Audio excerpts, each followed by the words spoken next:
Bharatiya Janata party आगरू कही आसी जे जेतेबेले निर्वाचन आसू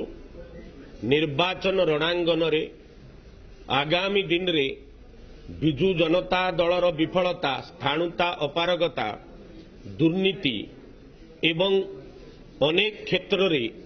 ओडिशा को गोटे लज्जाजनक परिस्थिति रे पहुंचैथिबा ये नवीन पट्टनायक सरकार विरुद्ध रे ये पंचायत निर्वाचन रे नुहे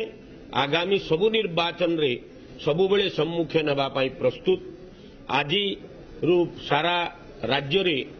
त्रिस्तरीय पंचायत राज निर्वाचन रो मनोनयन पत्र दाखल प्रारंभ होईछि। आज भारतीय जनता पार्टी रो रायगड़ा जिल्ला रे मध्य मनोनयन पत्र आरंभ हेबा पई जाउछि